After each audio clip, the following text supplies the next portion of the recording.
from downtown Buffalo, this is 7 Eyewitness News at 4:30. Good morning, everybody. It is 4:30 on your Wednesday, and we're calling today a bit of a transition day, Aaron. As soon as you step out the door, you'll be thinking, woo, winter has hit us. Yeah, it's definitely cool out there this morning. And get ready as we are talking sunshine today and then snow on Thursday. Looking at the radar, pretty quiet here in western New York. Zooming out, our system is to the west of Chicago. That is heading toward us. It'll move across the Great Lakes and then bring us the rain this evening, changing to snow for your Thursday. Low to mid 30s as you head out the door. 32 in Olean, 34 in Buffalo, 32 right now in Niagara Falls. Here's the hour-by-hour forecast. Sunshine this morning, clouds increase this afternoon. Can't rule out a couple of showers north of Buffalo as we head toward this evening. Most of the rain comes in after midnight. Then that rain will mix with and change over to snow just in time for the morning commute on Thursday. We'll have the snow showers around the area on Thursday with some minor accumulations across the area. Could see some steadier amounts as you head south of Buffalo. Your forecast then for today. You'll need the sunglasses today with temperatures in the low 40s. Clouds on the increase with rain showers arriving mostly after midnight tonight. Overnight lows in the low 30s. Aaron, thank you. And we have plenty of election results to go over with you this morning. We're going to begin with the race for Erie County Executive. Democrat incumbent Mark Poloncarz has been reelected by a 54-46 margin, defeating independent challenger, Republican challenger Lynn Dixon. 7 Eyewitness News reporter Allie Toohey has more now from the Poloncarz campaign. Mark Poloncarz's re-election to a third term is something that hasn't happened in decades. This race, though, much tighter than his victory over Ray Walter 4 years ago. He only won by about 14,000 votes. Still, a win is a win, and Lynn Dixon did call him to concede. He missed that phone call, but he says he does plan to congratulate her when they do speak. What do you plan to say to her when you do talk to her? I'll thank her for her service to Erie County. She served 10 years, and I wish her well in the future. We've worked together on a number of things. We've disagreed on others. That's government. You don't have to do it. It's okay to disagree. You just don't have to be nasty about it. Erie County Democrats will maintain the majority of the Erie County legislature. Again, Mark Poloncarz winning as Erie County Executive. He says he plans to continue to keep moving the county forward. Reporting from the Statler, Allie Toohey, 7 Eyewitness News. Allie, thank you. And Poloncarz challenger Lynn Dixon says she's gracious in her election night defeat. 7 Eyewitness News senior reporter Eileen Buckley has more now from the Dixon campaign. Lynn Dixon graciously accepted defeat, even congratulating Mark Poloncarz for his re-election. I want to congratulate Mark Poloncarz for another term. I would encourage him, and I will continue to watch closely, that we put the people first and that we listen to the county workforce that has ideas on ways to do things better. Dixon lost the race by more than 8,000 votes, but she believes she forced a big challenge against Poloncarz. I never would have entered this race if I didn't think it was doable, but I've never backed down from a challenge, and I've always been willing to take risks. It was a fierce battle between Dixon and Poloncarz, but she says she has no regrets, and it was a humbling experience to meet the many voters along the way. Dixon says she believes she made Poloncarz fearful of losing his seat, and it was proven in his attack ads. We asked Dixon if she thought the ad accusing her of being aligned with Chris Collins caused damage to her campaign. Never taken a penny from Chris Collins. They had to Photoshop pictures of Chris Collins with me because there aren't a lot of pictures out there. But, you know, if people chose to believe that, then there's not a lot that I can do about that. Dixon was the first woman to run for Erie County Executive, but for now her political career will end in the county legislature at the end of the year. Dixon says for now her future is on hold. Eileen Buckley, 7 Eyewitness News. All right, Eileen, thank you. It didn't take long for the race for Niagara Falls mayor to be decided. Robert Restaino almost got a majority in the race with 3 other candidates. 7 Eyewitness News reporter Nikki Dementri has details on that race to replace Paul Deister. The party here at the Como in Niagara Falls is slowly starting to die down as people are starting to file out of this victory celebration for Democrat Robert Restaino here in Niagara Falls. He is now the projected mayor of Niagara Falls, and just a short time after 10, he came in and addressed his supporters, and this room was filled with lots of tears, hugs, and lots of applause.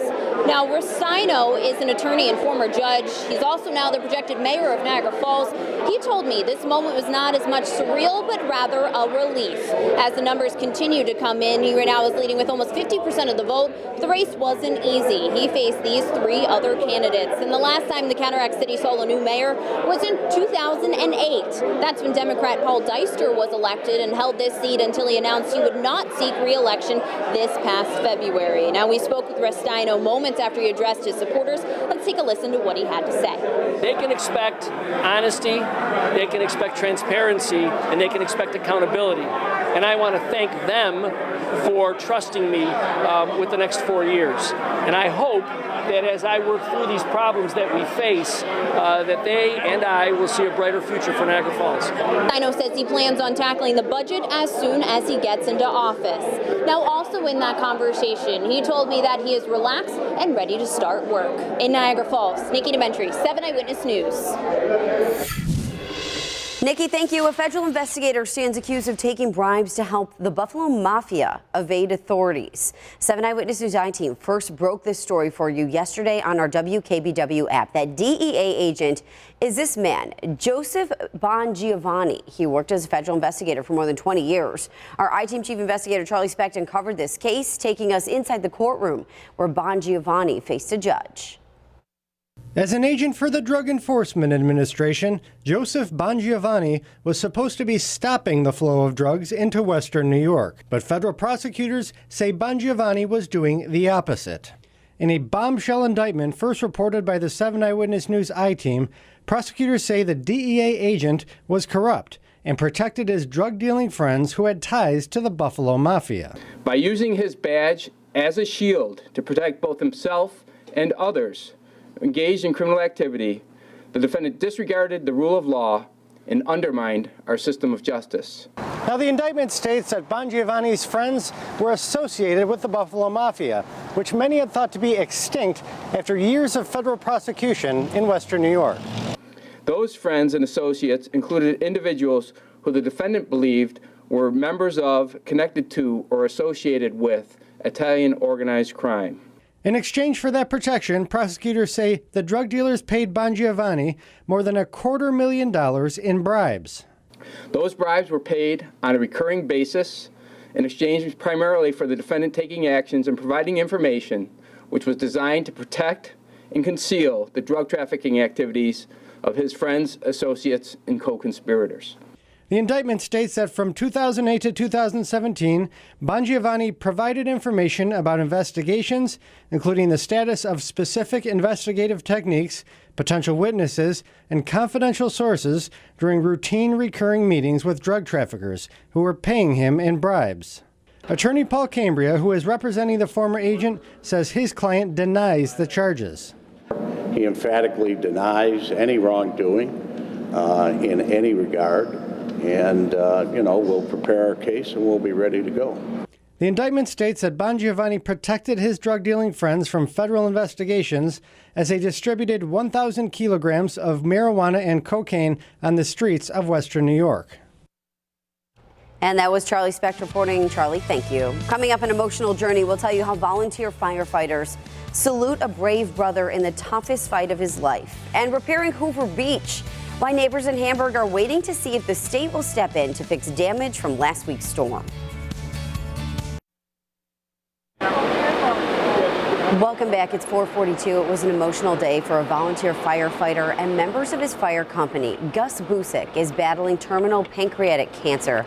He left Roswell Park to go home and be with his family. And 7 Eyewitness News reporter Jeff Rusek shows us how his fellow firefighters, along with family and friends, are helping him along the journey.